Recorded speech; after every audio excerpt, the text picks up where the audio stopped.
All right.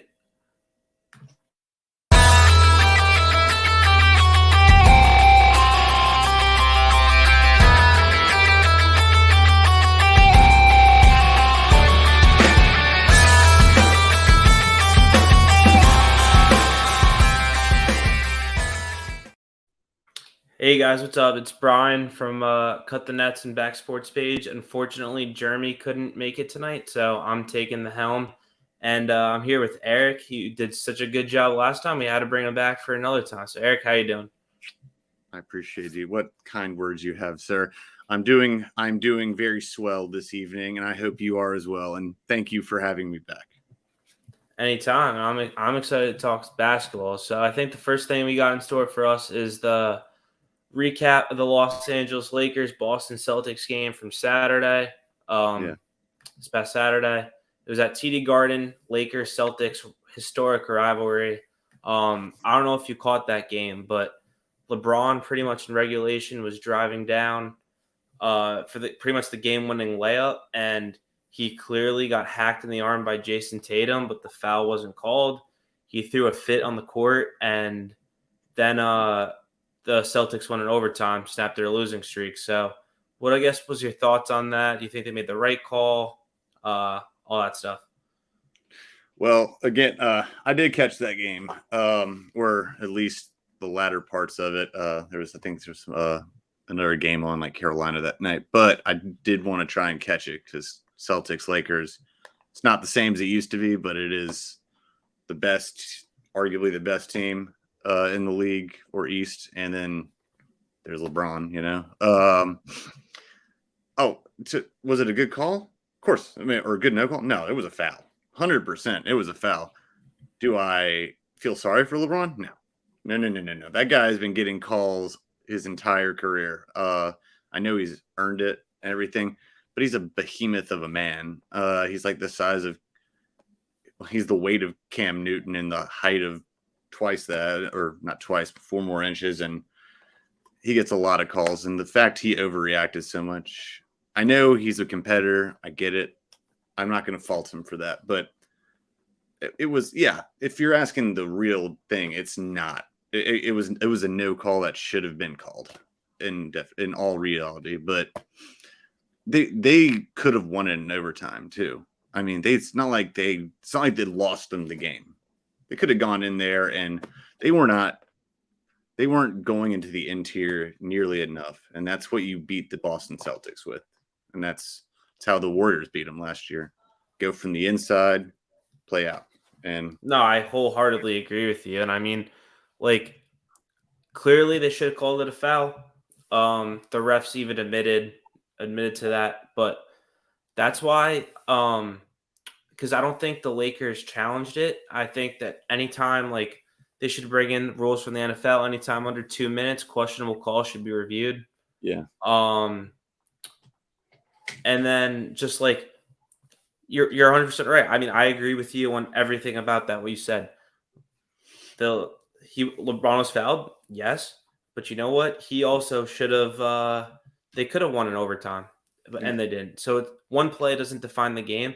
But I think the biggest problem I have with that is LeBron is a grown man, veteran, highly respected. Yeah. The man was a baby on the court. He acted like an elementary school kid. You're being kind. You're being very kind saying baby. With the temper tantrum he threw. I mean, he was like crying, like slamming like his fist on the court. Like, granted, they were screwed.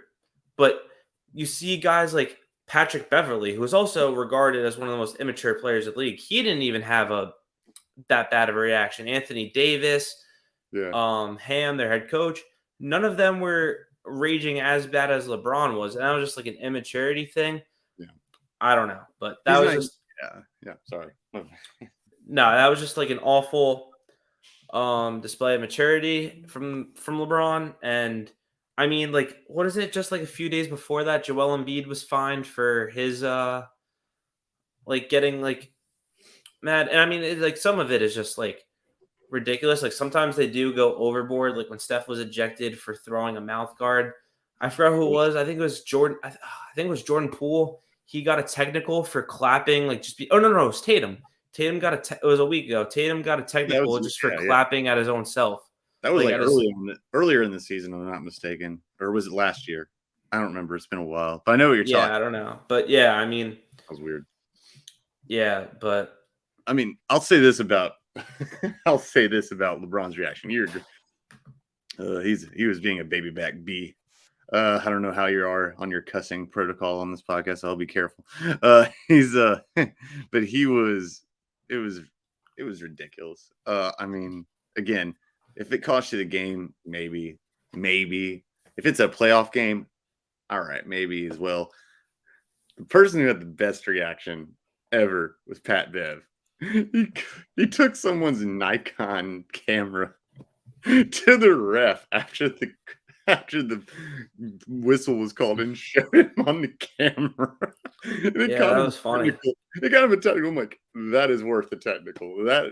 That guy always cracks me up. That's the way you get a technical right there. He said, Yeah. "Here, I want to show you this real quick. All right, man. What's up?" Well, speaking of that too, knowing the way refs officiate nowadays, I'm surprised it wasn't a technical. And like There one of was the biggest, a technical. the Beverly got a tech. Yeah. Oh, Oh I yeah. didn't know that. That was the first. They had one shot tech. Oh, okay. And they just gave the. I think it was just a normal tip after that. Oh, okay. But it's weird. Yeah. Yeah, but I mean, like the way officiating goes, like one of the biggest complaints people had about that was you can't end a game on that. Like you can't end a game on a call. But we saw that in the NFL with the AFC Championship. I mean, with the Chiefs when Mahomes got shoved out of bounds, that was the right call. They had to make that call. Well, yeah, but I don't think the two are comparable when you come. Well, I'm just saying people were saying that you can't end a game on a call. Like it has to be earned by the team. Yes. At the end of the day, you have to make the call. Like that's a gray area that it's already complicated in NFL. NBA is even more complicated. I mean, if it's tic-tacky, then I wouldn't call it. But if it's something blatant, like where Mahomes was shoved out of bounds or where LeBron was clearly fouled, you have to make that call. Well, no, they're supposed to. I've seen him make that call several times where it's a foul, and what they do is they clear off the box or block. And so it looks like a technical, but it's like it's no time left. Everyone clears off, and the player shoots solo. And I've seen it countless. That I have seen countless times. This is for a football topic. I have not seen a lot of things like San Francisco yesterday, but I have seen people go in and shoot that. So yeah, it was bizarre. It was a weird weekend for refereeing everywhere. But you're right. I mean, it should have been a foul. But I agree with everything you're saying. Winning in overtime, if you've gotten it that close, and I know if I was in his position, I'd probably be really pissed. But yeah, but I mean, now we can transition to a team that doesn't get involved in many close games. What's going on with the Charlotte Hornets down in Carolina? Oh, hey, you know what's funny? You say that they've won 4 out of 6 games. 4 out of the last. A little hot streak for the Hornets. Their only hot streak this year, and you know why? The difference of that is they're getting players healthy, and they had no cohesion, especially after losing what I called Smiles Bridges. Probably shouldn't. I still love him, but I shouldn't call him that just for PR sake. He's or PC, whatever you want to call it. He's that they've had to try and work without their pieces, especially with Melo with his ankle a couple of times. But right now, the fake Melo, by the way. But I like the new one better, not because he plays for me. So I like. Well, he doesn't play for me. He plays for the goat. He plays for the goat. No, but LaMelo. But I really like stepping up. Terry Rozier is absolutely. He is so quietly becoming. Well, not becoming. He has been the anchor for that team. The dude has I swear, I've said it on one of the podcasts before. If anyone out there watching this, if you get a chance, which is rare because you'll have to watch it on Bally Sports, get to see the Hornets. Watch Terry Rozier. He's got heart like no other. Doesn't matter what the record is. Doesn't matter what the score is. His battery. He runs with battery acid in his system. The dude, and he's so clutch when he has to be. Got a Yeah, he's flat. also freakishly athletic. He is freakishly athletic, and he's also freakishly humble, which you wouldn't expect, you know. So it's, Yeah. but his and him and LaMelo got a rapport when they're on the court together. They had 1 point, I think. Well, they beat with had Milwaukee. They scored dropped 138 on Milwaukee that game, and ironically, their next game is against Milwaukee. In Milwaukee, Yeah. I'm not expecting huge things. It's just the same as last year. If they're on for 3, they're money bags. But I'm not expecting much from so far this season. But I'll take what I can get, and they're still entertaining to watch. You know, maybe they'll get the French guy. You know, we'll see. Yeah, What happens. Victor Wembanyama. Yeah, I But can't pronounce it. I'll butcher it. so you said the Hornets were 4 of their last 6 they've won, correct? Yep. Who are they against? Ooh, the Chicago. All right. Well, the last one was the. Oh, sorry, my back. Been You're having good. spasms today. I was just talking about that game. They beat the Bulls before that. Damn, now you're putting me on the spot. I should have been more prepared for that one. Okay, here we go. It was the Bulls. It was the. Oh, I got it. It's the it was the Oh, Rockets, the appreciate it. Hawks. Thank Then they you. lost to the Jazz, Suns, Way to and save then me. they beat the Bulls and the Heat. Way to save me on that one. Appreciate that. You're I welcome. was grasping. I'm trying to use my phone and should use computer. No, so yeah, the Bulls game, they were down most of the time, but their last game, Gordon Hayward shot 100% from the field and had exactly 20 points. They had all of their starters had double digits, and none of their bench players did. That's one of the big issues of the season. But they still haven't gotten their best defender back, which is oh my God, I'm sorry, it's just one of those days. Cody Martin, Oh, yeah. Martin twins, and he's from Knoxville, North Carolina. Ooh, 20 minutes from me. Him and his brother. No, he hasn't come back yet, but I don't know when he's come back. But Mark Williams has been the biggest surprise. The rookie who started in the G League and has come on strong as a very dependable second string center. That's what I think. That's what I think about the Hornets so far. I just wish their defense needs to stay consistent, and that's what Clifford was hired back for, is their defense. And no one ever questioned their scoring. I mean, they were the highest scoring team in the league last year, but the lowest in defense. So, Yeah. I mean, one report I've been hearing with the Hornets is and he's another guy that's been stepping up for you guys, Mason Plumlee. He's been having a career year this year. yes, He even switched hands. Yeah, I didn't even know he was ambidextrous, but he's not. Well, he is now. He was so yeah. bad. He was so bad at free. He still looks ugly with it. He even did a jump shot 2 games ago from I've seen him do it with a free throw where he's like, I saw that clip on Twitter actually. But there's been reports that the Hornets are shopping him for a first round pick. Would you trade him? Depends on who I'm getting. Well, they said they want a first round pick back.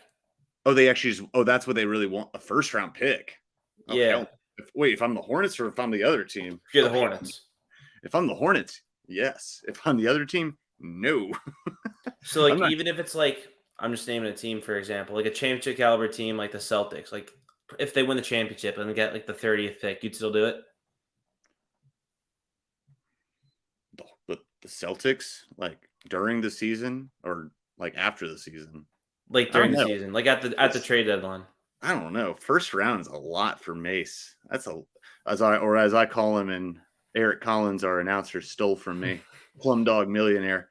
I don't think so, man. If I'm being objective, that's second round, yes, maybe 2 second rounds, but not a first. He has gotten a lot better. Yeah, but it's just whoa.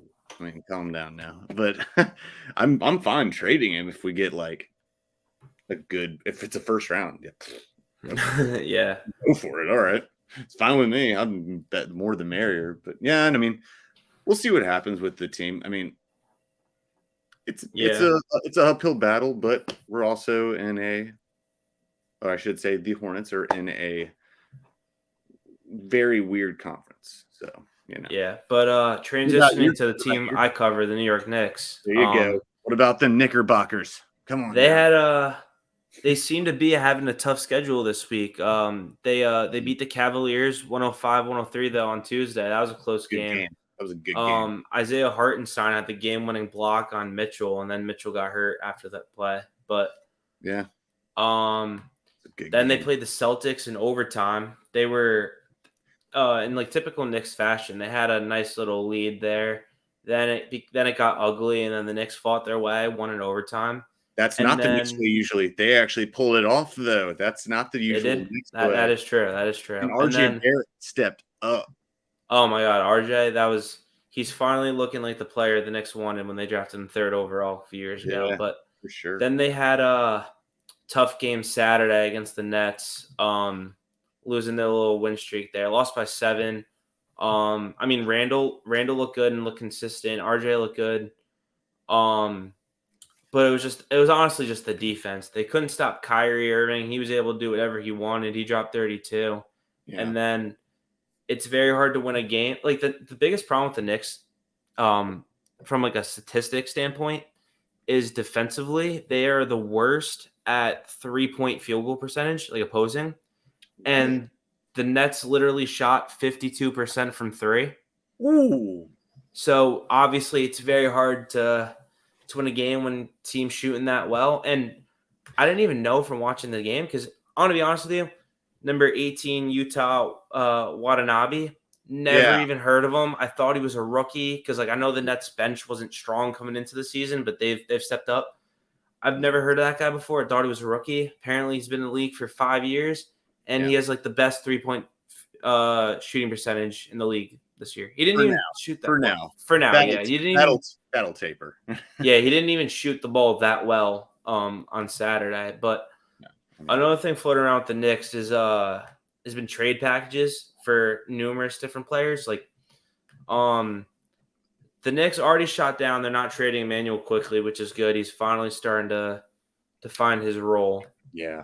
Cam Reddish, I want him to get traded or play. It's like simple. I'd rather him play. Oh my God, I forgot about Reddish. I'm a UNC fan. I forgot they had Reddish.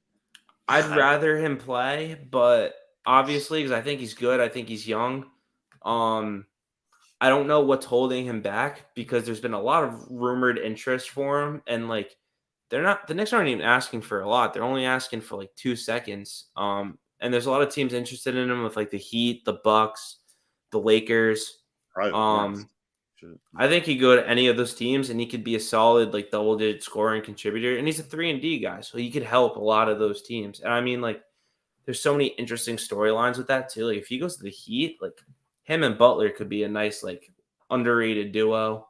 Well, there's a is he on the G League or is no? He's on our team. He just doesn't play. I don't even think he dresses. All right, then someone said on a football show this morning, but it's a very valid point for this case here. Before I'd even try to trade 2 second rounds for him, I want to know why he's being sat down. What is it attitude, disciplinary, skill? It's definitely not that, because he's been one of the biggest cheerleaders on the for our bench. Now you can kind of tell just his facial expressions, but I don't blame him. He's a talented player and he hasn't played in months. I personally think for some weird reason, because Jericho Sims kind of got that treatment too, and I think he's a good player. I just think he's on Tom Thibodeau's shit list, and they're just holding him out so he doesn't get hurt. That's what I think. But yeah. Thibodeau, I have a love-hate relationship with Tom Thibodeau anyway, because he plays favorites way too much. And yeah, he does. No pun intended. Actually, pun intended. But he's just he when he holds a grudge, he's like a vindictive girlfriend. He holds a grudge. Yeah. He holds a grudge. Look at look at his Bulls teams. Look at his Wolves team. I mean, I don't like him on the Knicks. Truthfully, I think he holds them back. But then again, Knicks have, better than I do. They have a horrible history of hiring coaches. It is just they do. It is Um, abysmal. Abysmal. yeah, they do. I mean, one interesting player that the Knicks are actually looking to trade for is OG Anunoby with from the So Raptors. so are the Hornets. I just read that last night. We're the two of the teams that are looking for him. Yeah. Yeah, I honestly I love like it's weird. Like I generally don't want to make trades with division rivals. But I think in this instance, because the Raptors are semi rebuilding or retooling, I don't even know what they're doing. But um, I would take Anunoby. He fills pretty much every need that the Knicks would want from him. Additional scoring, could shoot, could play defense.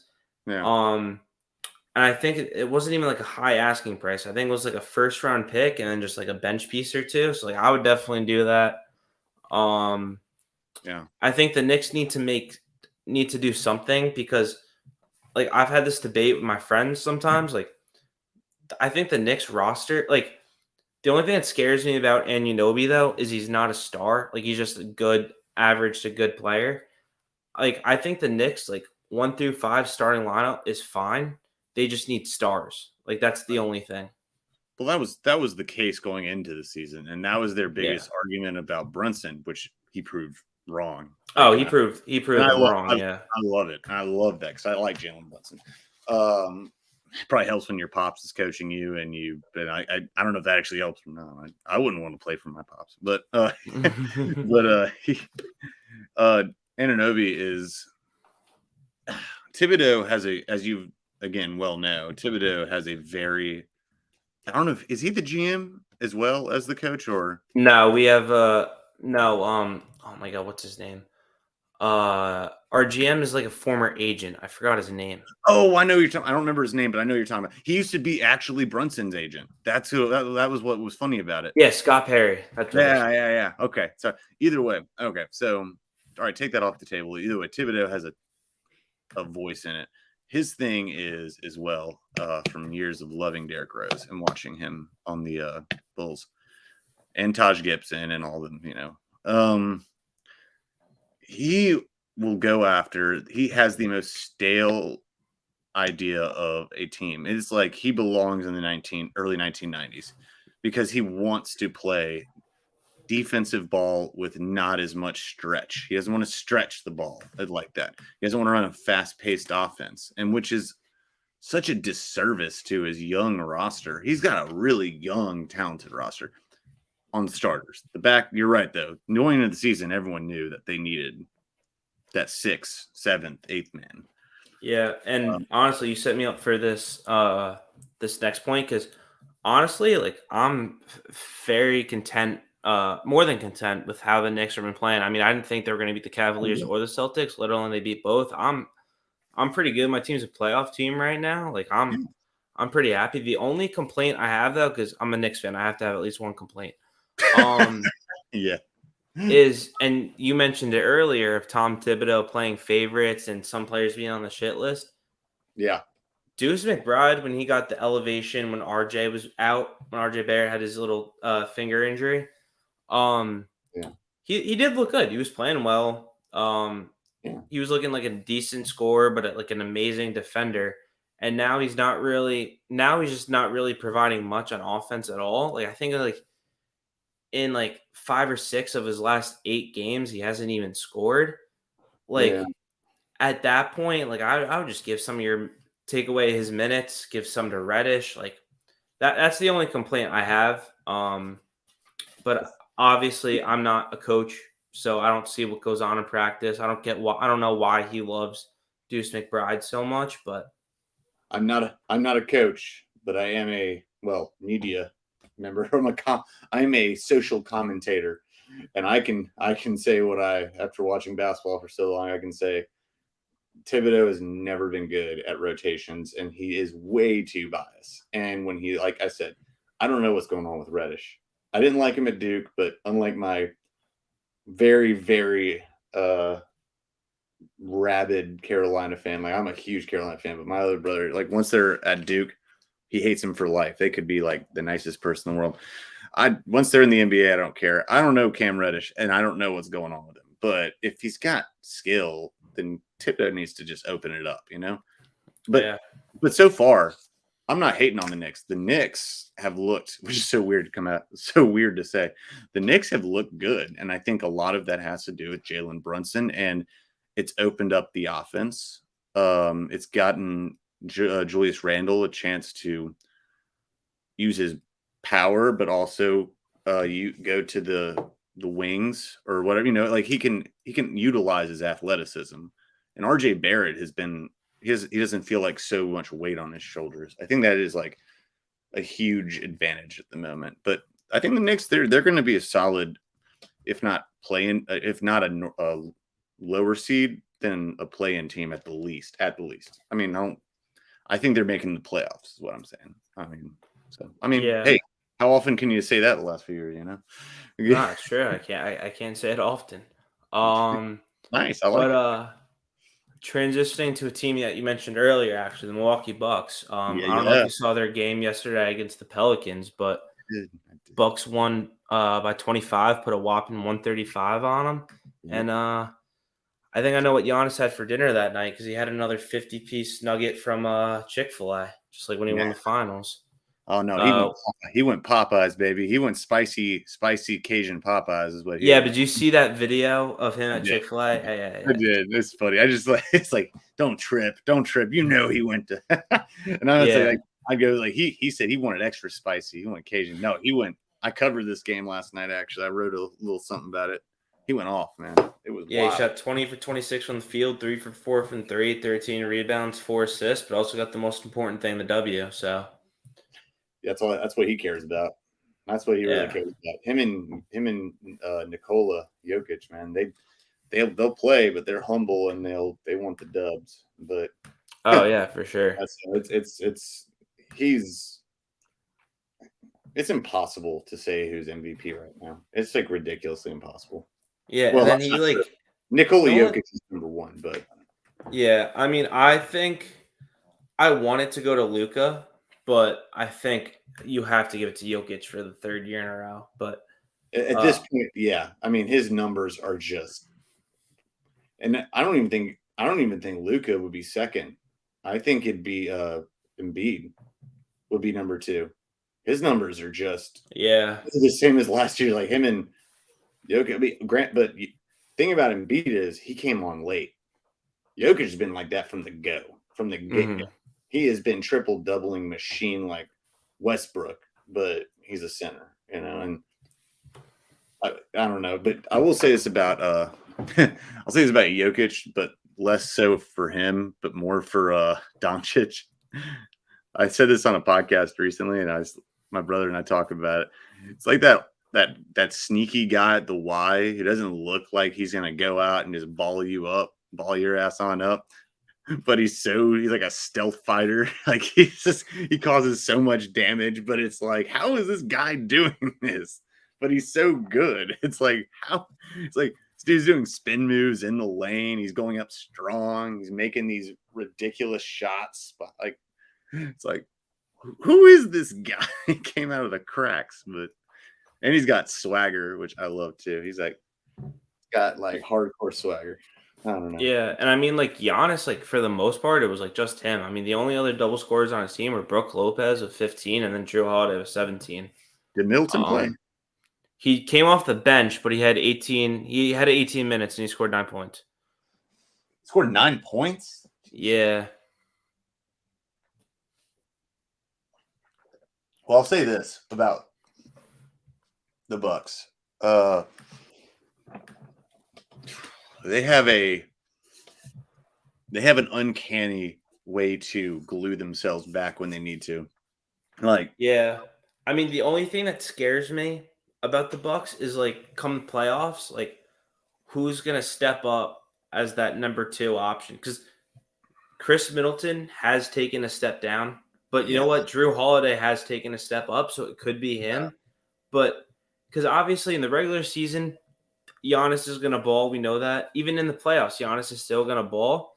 But it's going to be, I think, come the playoffs when you like players take defense more seriously. They'll like strategize more, especially when you're getting a best of 7, like you're versing that team at least 4 times. yeah. They'll focus more on Giannis, like maybe even bring doubles. Like he'll probably still go for 25, 35, whatever.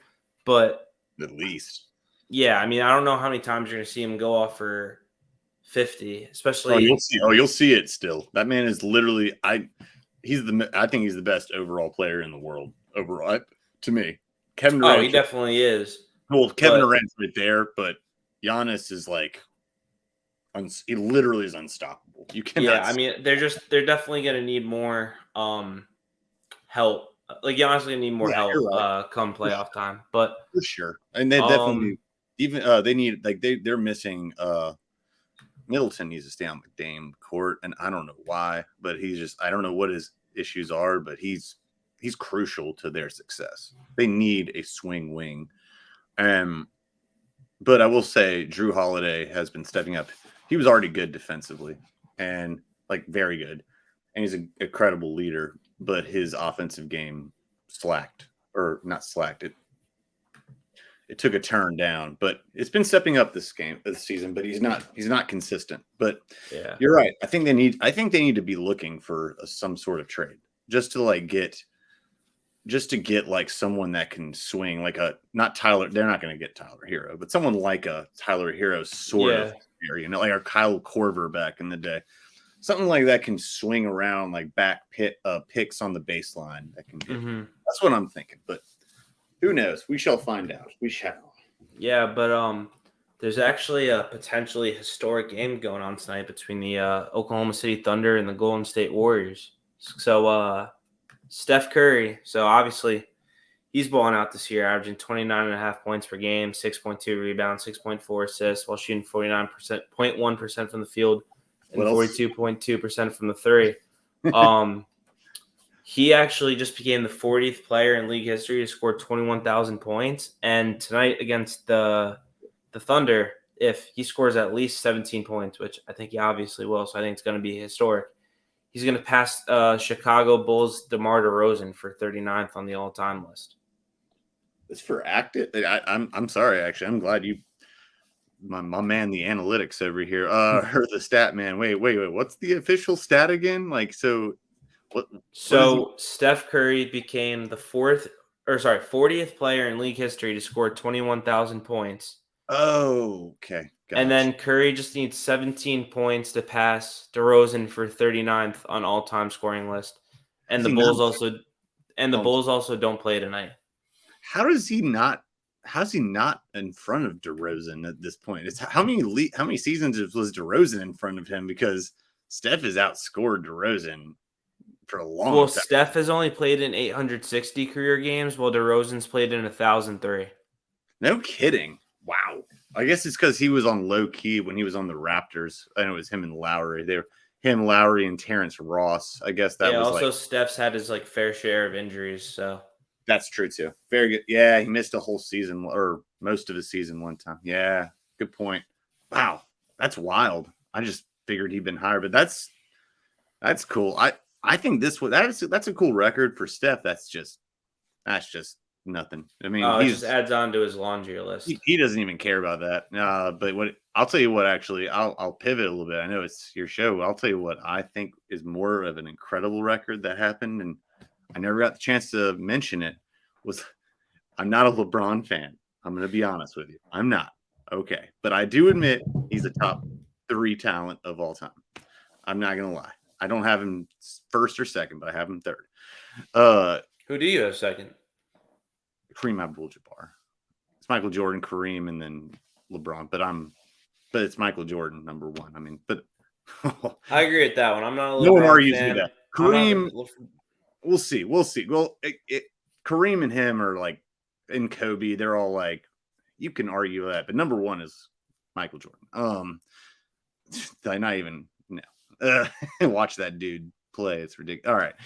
Point is, LeBron breaking that, or not even breaking a record I never even knew existed. Scoring 40 points, at least 40 points against every single team in the league at least once. That's ridiculous. I'm sorry. I saw that. I'm like, that's a thing? Oh my God. That is like, see, the Steph's thing compared to that. Steph's like, I don't care. Pish posh. LeBron probably would have cared more if he had won the game, but even losing it, it's like, that is ridiculous. It's like the ultimate game of bingo, like right there. Yeah, I mean, I personally would have LeBron number 2 all time. I definitely think he's behind Jordan, but and Kareem was a great player, not knocking Kareem. I just think No, that it's fair. It's fair for sure. I mean, yeah. two But and yeah. oh, what were you gonna say? No, I just sound like, that debate. I could go. Hmm. It's like number one to me is never going to be in question. Number 2, 3, 4. I mean, that goes. I'm not going to argue with any of that. There's just too many different positions, too many greats. I mean, what are you going to? Yeah. Yes, But except for the thing, best shooter is Steph Curry of all time, obviously. oh yeah, that's 100%. I honestly think Steph retires a better point guard than Magic Johnson. Oh, what the? Whoa. No, you did not. You did that just to provoke me. That's not fair. No, I'm being dead serious. Greatest shooter of all What's your time. criteria on that? And I'm not saying by the way, Steph is my favorite NBA, one of my favorite NBA players, probably my favorite. But I know I'm playing favorites, but I'm saying like actually I'm not playing favorites in this point. I'm like, wait, what's your criteria for best point guard? I'm curious about this. Well, I could be wrong, but aren't they currently tied in championships right now? No. Wait, maybe actually. Maybe. Let me check my notes. I actually had something like this recently. Yes, they are, if I'm not mistaken, tied. Yes. I think they're tied at 4. Yeah, that's what I was thinking. But and they both went to the same amount because Magic. Well, actually, no, Magic went to more, but he lost more. Steph's lost 1 title officially, if I'm not mistaken. He's lost 1 champion. Oh no, Magic Johnson has 5. Never mind. So he's one behind. See, that's not the point of best point guard, though. Hey, that's not the point. Oh no, it's not. But I'm just saying. What's your criteria? What's your criteria for best point guard? I mean, well, okay. So I think like this does contradict my argument, but I think the criteria for a point guard is someone that can score an elite level while like play make. And I think Magic Johnson's definitely the better playmaker. But and Magic Johnson changed the game in his own right too, being like one of the biggest guards of all time, like great defender. But I just think what Steph Curry did for the game, like evolutionized it way more. And like he's one of like the more entertaining players to watch. Like everyone's trying to like shoot from him, like shoot with him, shoot like him. And I just think like the Splash Brothers and all that, like I just think that he'll retire like the best point guard of all time. I could all right, to be And fair, especially at like that scoring at an elite rate and stuff. Like to be fair, I before I would like I'd fly off the handle because I am like I'm not a Mad Dog Russo where I'm like stuck with the past and stuff like that. But I'm also not stuck with what do they call it? Recency bias. I love Steph Curry. Steph Curry is the man. And he's favorite player. And he's probably my favorite player too. He's from Charlotte, for Christ's sake. But he's a Panthers fan. I mean, come on. I hope he plays for the Hornets before he retires. No, he's He should have been a Knick. Yeah, you know what? So should a lot of players. Well, he wanted to be a Knick, and then the Warriors traded up and stole him from us. Actually, he wanted to be a Hornet. Actually, thank you very much. I just remember him like that, like pre-draft workout or something when he had like all the Knick stuff on, and he said he wanted to be a Knick. Oh, stop it! Get out of here! I think the more laughable part about that draft is the Timberwolves took 2 guards and passed on Curry in both. I think it's just wild. I mean, that draft was, well, it's one of those kind of drafts, Yeah. Pat Mahomes was traded up to get at teens, and look what happened. Best quarterback probably ever now at this point. That's true. Steph Curry.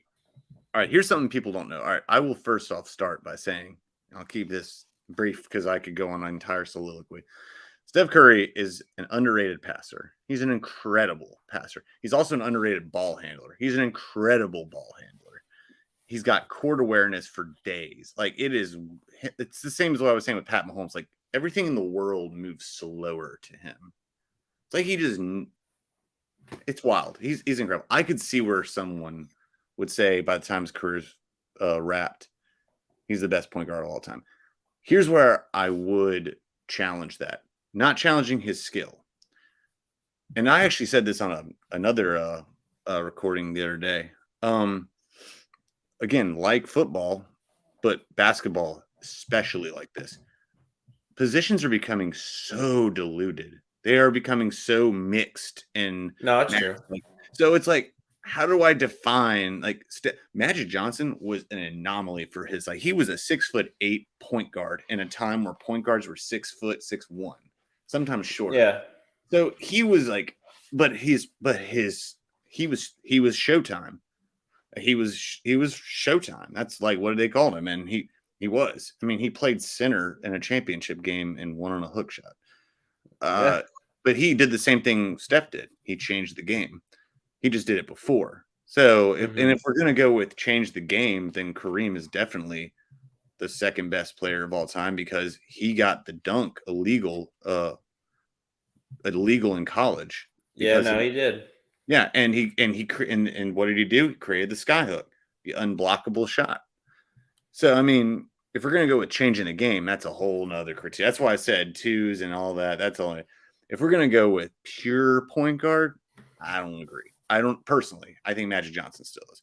If I'm going to go with accolades and God only knows what's going to happen after this, but also just I don't know. You know what? It's closer than I thought at first, but out of principle, I got to give it to I would say MJ. Well, technically it is MJ, but Irvin. I got to give it to Irvin at that. But yeah, I'll give it to you that it's a lot closer than I thought it was. You're right. I'll give you that. But Steph is the best. He's the best He's the best. But Magic was also better at defense. I would say Steph. Magic was better at defense. Yeah, I agree. Is the best offensive point guard of all time. That's what I'd say. Yeah. That's the thing. It's tough. Twist my arm. I don't know if you saw the new power rankings for the NBA that came out this week, but I did not. The 76ers actually passed the Celtics for the number one team. I guess because the Celtics went on that 3-game losing streak, and the 76ers have impressively been on a 7-game win streak. And then they beat the Nuggets in the NBA rivalry week that they did this past week, where Embiid had 47 points and 18 rebounds, 5 assists, and 3 steals on Jokic. This is Rob Steins on ESPN. No, it was CBS Sports is the one I'm looking at. Okay. It doesn't really matter. I was just curious. Okay. I don't know. What do you think about that? I mean, I think it's fair to put them number one. I mean, the Celtics were on a 3-game losing streak. One of them was to the Orlando Magic. That's true. And the Orlando Magic are what was it? Either 3-1 or 4? No, 3-1 against the Celtics this year. 3-1 against the Celtics this year. So yeah, matchups, man. Matchups matter. Yeah, and so either on a hot streak or a losing streak. There's a lot of teams heating up right now. You said the Hornets have won 4 of their last 6. Knicks have won 2 of their last 3. Bucks are on a 4-game win streak. And then the Clippers. The Clippers are on a nice little 5-game win streak. I'm starting to think my West Conference championship prediction might not be too bad. And then you brought up the analytic point. Analytic joke you made earlier, I got another one for you actually. So in the 3 games the Clippers played this week, Kawhi and Paul George each averaged 28 points per game, and per 100 possessions when the two are on the floor, they're outscoring opponents by 22.9 points per game. That's a great stat. You know what's a better stat? It's unofficial, and it's called "Will they stay on the court more than 50% of the season?" Oh, There's that's a big if, but I'm that's saying, like, what I'm saying. because Like, they're healthy so, now. Listen, hmm, I know one of them will, or both of them will sit out a game someone's or gonna do get a something hangnail. minor. Someone's gonna get a hangnail and gonna be out for 5 weeks. So I mean, let's Yeah, I just. mean, I'm just giving them their flowers now because they're playing great basketball, and I'm not the guy that like cheer for an injury. So, I'm not cheering for an injury. I'm just saying it's inevitable oh to. no, I know. I'm not talking about Paul George will play through it. Well, I think he will. Kawhi Leonard, man, he'll bruise his finger and he'll just be like, like he should take a note out of Pat Mahomes' book and just like get the hell on out there. Uh, then again, Yeah, also I know people need to play for their bag, so but he's already yeah, made his bag. He's made his bag. I mean, yeah, geez, that's true.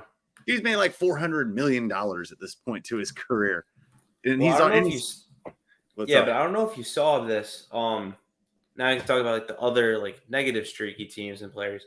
I saw this like tweet the other day. Did you know that if you just look up Paul George, like, because obviously like Paul George is a good defender, but for some reason in like late game scenarios he's always scored on. If you look up like Paul George scored on game winners, it's literally an 11-minute video. Yeah, it's kind of messed up. Yeah, I heard about this. It's kind of messed up because one of them, and the most notorious one of all, is against Dame. Yeah. And he played great defense. Dame Oh, is Dame Dame is is just just a a. great shooter. He's not just a great. That dude's a bad man. He is a bad He needs man. some help. He- It's and he's so loyal. He'll never leave He the. should have left. I I agree know. he is very I kind of. loyal and he showed his loyalty, but he needs to get some help. You know He's what? not He getting any should. younger. He should. It's like, you know what? I kind of. I don't. I respect. I'm all about going and going for rings, and I'm all about going to get your bag. But he's like, well, ring. I don't know about that. We'll see. But the bag he got, and he has such ties to that community, and he is so appreciative of them drafting him and giving him a shot out of Weaver State. I mean, gotta give love to that man. I mean, and he is a bad man, dude. Woo, you see his game the other day with his 60 something point or 60-point game, 61, 60. I don't know. I think he had 62. And he this is the cake on it. He was the most efficient 60-point scorer in NBA history. I think they said he was 70% and he shot like a lot of threes. Oh no, it was 60. I know he was like, and he like shot for over 70. I think it was 70% is what his efficiency was. It was like, what? That's Yeah, he just shot 72% from 72.4% from the field that game. what? What? That is Crazy. just that's a video. That's like NBA 2K. Put it on beginner No, literally. and just And he still even had 8 assists in that game. 8 assists. Yeah, I'm like, that dude is. I got nothing but love. That's one of my other favorite players. That dude has got. I got nothing but love for him. Yeah. You know what he said at the end of the game and post game. He said, they asked him, said, "Did you know that you were efficient?" He's like, "Damn, I wouldn't have missed that one free throw. I wouldn't have missed that one free throw if I'd known that." But speaking of players on the slump, do you know who hasn't been playing well lately? Trae Young. Thank God. Like I know he's averaging in the 3 games this week like 28.3 points, 11.3 assists, but like he also had 5.3 turnovers per game and 23% from 3, and this is also statistically the worst he's shooting in his career. Good. No, I hate Trae Young so much. Correction, I hate the Hawks in general, but I hate Trae. It's not true. I like Murray, but I do not like No, Trae that's Young. fair enough. I'm not the Every biggest. time he loses to the Hornets, no matter how it is, he walks off the court without dapping anyone up, and he pouts like a little baby bitch. So When he beats the Hornets or when he loses to them? loses. No, when he loses. Oh, when he wins, he's very happy to go. But Oh yeah. then we've beaten him, and we've beaten him 3 out of 4 times. I'm pretty sure recently, counting the next season. And every time he gets all pouty and stomps off like a piggyback bitch. But I mean, Yeah. sorry, I'm projecting, but it's No, man. Trae I Young. mean, he He's joined streaky. Jose He's streaky. Altuve as a New York villain. No, he's the same as. Remember what I was talking about earlier with who we talking about with someone who was shooting threes at an incredible level. We were talking about Utah Watanabe. yes. I can't pronounce it, but I said it's going to slow down eventually. Trae Yeah. Young, same thing happened in Oklahoma. I mean, if you're gonna the old fashioned saying, you live by the three, you die by the three. I mean, that's Yeah. kind of what he does. I mean, I mean, that's what he's happened to the Houston Rockets in that playoff series when they had Chris Paul and they led the league in three pointers Devin Book, taken, Devin and then they Booker, got cold. Devin Booker, same thing. And you'll Yeah. get in there, and if you're just relying on it, I mean, unless you're Steph Curry or Klay Thompson, which is they still can get cold. It's rare, but they can still get cold. You just, I'm a Carolina fan. I watch Duke do it every year. Not this year, but man, they can either go really, they can keep it going, or I mean, I don't know. Trae Young, he'll be fine. He'll get re-energized, and Hmm. we'll see what happens. But I just have to. He needs to evolve his game, and I'm taking my personal feelings out of it. He needs to evolve his game. Like he's a terrible defender. Let's just be real. He's a terrible defender. You might as well be running through tissue paper. Like Yeah, I mean, it's also hard too because he's kind of like undersized. Like he's kind of small. yeah, But he's undersized and small. But so is Dame. Dame's undersized and well, he's gotten bigger, but Dame's small. Dame's a great defender. Steph yeah, it's Curry. true. Steph Curry's not a great defender, but he's gotten better. He's gotten better. Chris Yeah. Paul, I can't speak. Well, according to Pat Beverly, Chris Paul is an ass defender, but not a good defender from that Yeah. ESPN interview. I don't know if he is or not, but I do say, hey, I'll tell you what, as I know. By the way, ladies and gentlemen, we make sure that we have another podcast at some point. We're also going to do football in a little bit too. I want to actually put something to you, B-Ra. I don't know. I was trying it out. I don't know. Oh yeah. Didn't work. I was doing this the other night, and I wanted to do it with you. What is your, instead of doing power rankings for teams, what is your top 5 for MVP at the moment? Let's do a ranking. Ooh, snap. Top 5.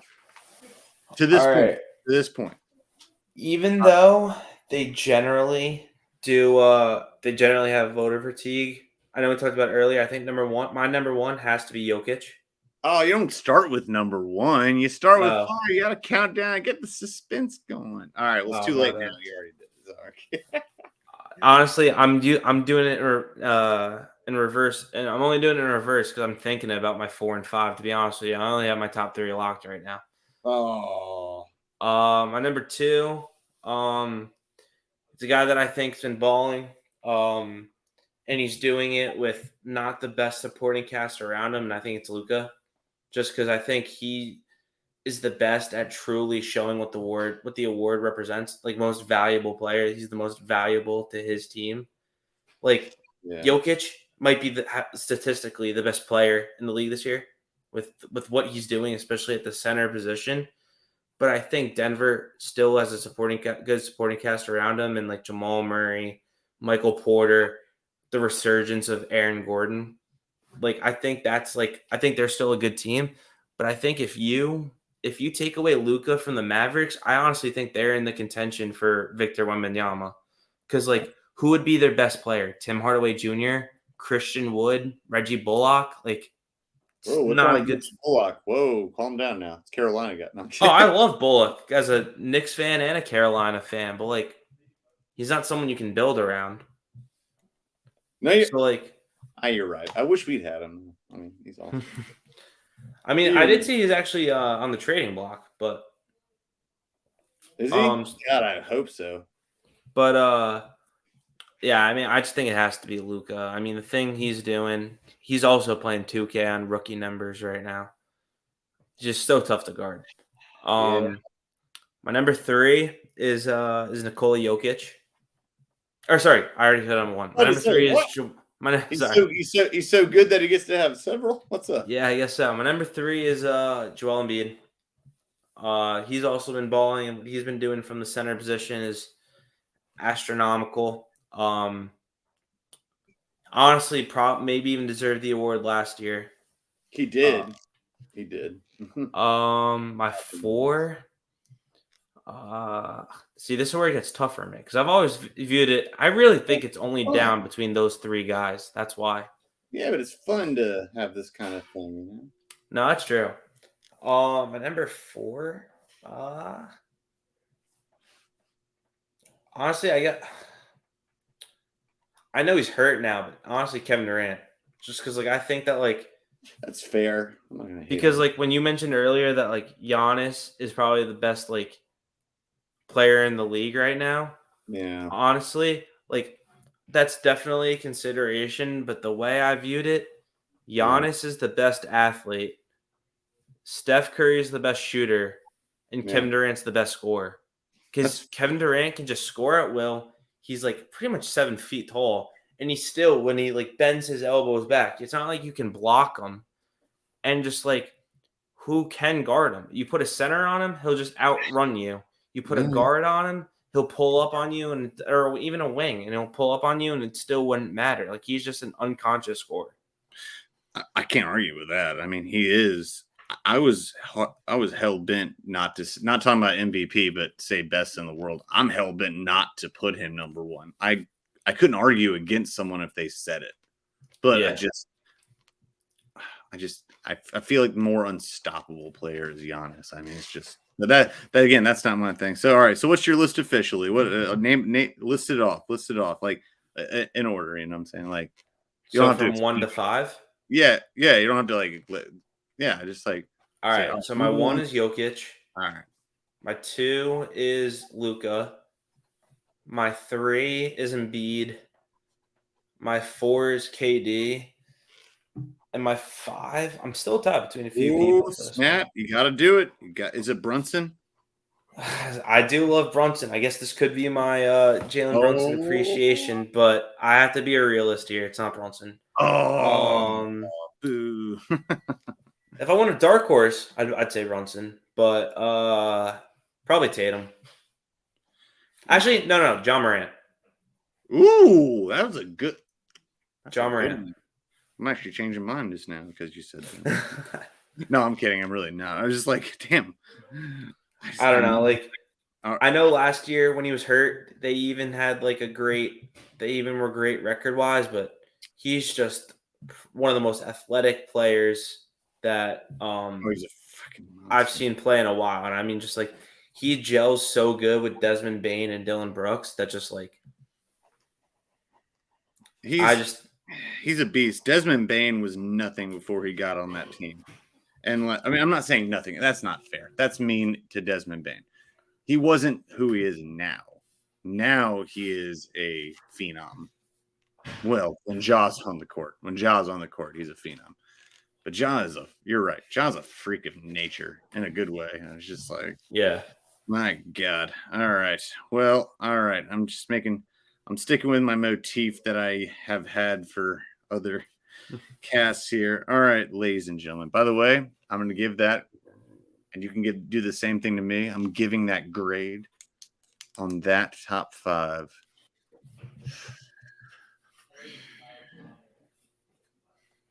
I'm going to give it an A-. It was good. I don't agree with 2 of them. The things I don't agree with, I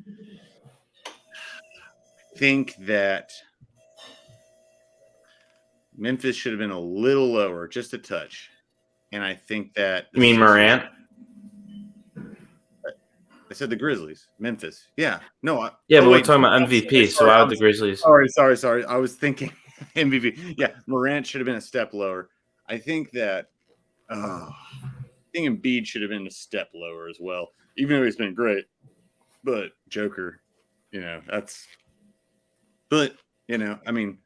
I think it was a great list. I think you got all the right people on there for sure. So, all right. And get ready to criticize mine, so it's okay. That's all right. I mean, you'll probably have PJ Washington on there, so. I wish. I love PJ. Hey, you know what? Shout out before I get into this to the Hornets. You know, I love you still. I still love you. You hurt me sometimes, but I love you. I'm used to being hurt by teams. It's cool. All right, I'm doing I got to do it the right way, you know. I got to do it in a dramatic fashion, you know. Oh yeah, you can't be on a podcast if you don't have the pen and paper with your drawings. Me? No, never. Not me. Hey, I got to show it right, you know. All right. Y'all ready for this? Sorry, I was listening to you, but I was also trying to be have my graphic ready too. Hey man, he's a sports media guy by day, artist by night. I was trying to be good. All right, I got it.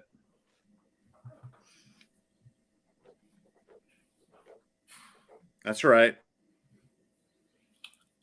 You're just one hot take away from me pulling off the Stephen A. Smith stay off the weed.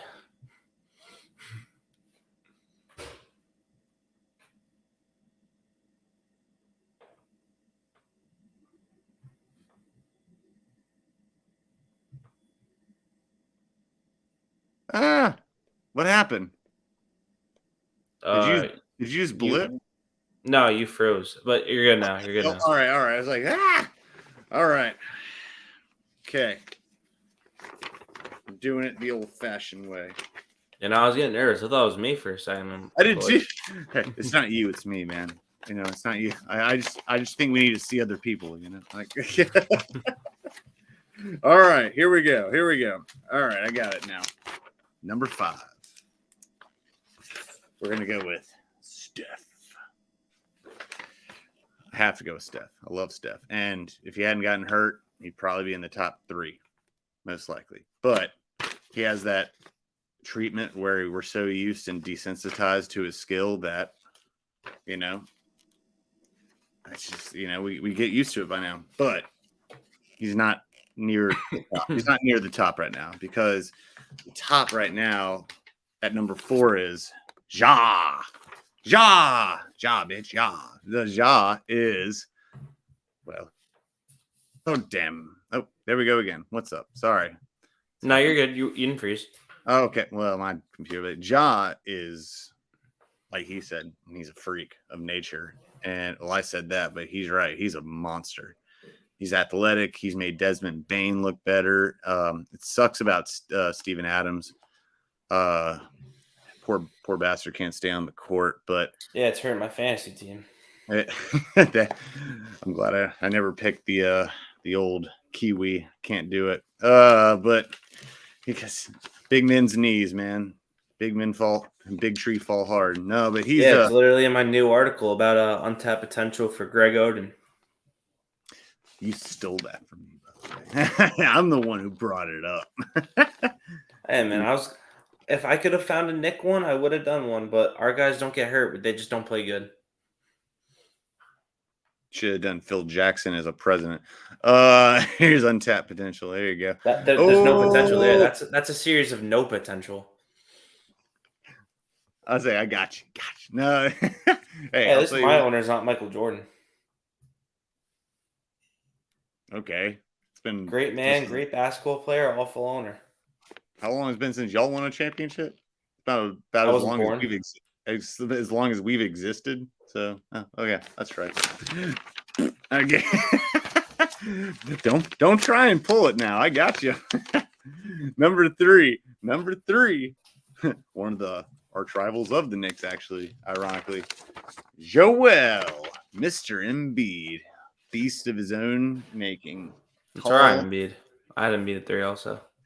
Joel is the man. He's awesome. He's playing better. If he didn't start off as slow as he did, and I mean slow as he did, but Tyronn Maxey coming on, and Harden accepting his role as a point guard and a dish man, he's benefiting from that. And I think what it's going to come down to is the bench play. They're going to need some rotation. That's going to happen to keep him fresh for an 82-game season. That's what I'm really thinking. But overall, so far, he's Joel. He's Embiiding. All right. So What is number 2? The Joker. I know this is surprising because I almost wanted to put him at 1. I did. But this is actually just a feeling. I mean, his numbers are incredible, but he is exerting himself way too much and stretching himself too much on his own team to where that does make him the most valuable player. True. However, they've had to sit him to rest a lot more recently. And that's because they're expecting too much from him. Again, not taking away from him. He could, but I just don't think that he can keep this pace up. But that's just me. And I could be wrong because the number 1 in my list is, it's the Greek expletive. No, I don't like the word.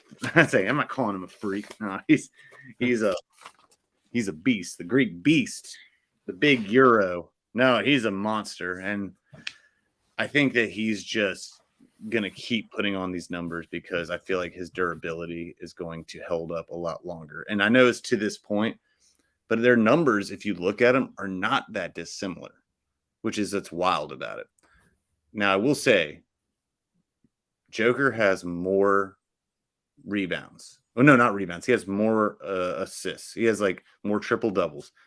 But if you look at the points and how close their stats are, they're not that dissimilar. So I'm just making a controversial decision, and I'm going to go with the Greek expletive. There you go. I mean, it's not a bad list. Could be All better. right, give me a grade. Give me an F. I know it's coming. No, it's not that bad. I was gonna give it like a B+. A B+? Yeah. Oh, you're sweet. Thank you. The only thing that shocked me about your list, honestly, Steph Curry is up there for debate. The only thing that shocks me though is that you left Luke off. Yeah, I really wanted to put Luke on, but his assist numbers aren't that high. Like he has extreme scoring numbers.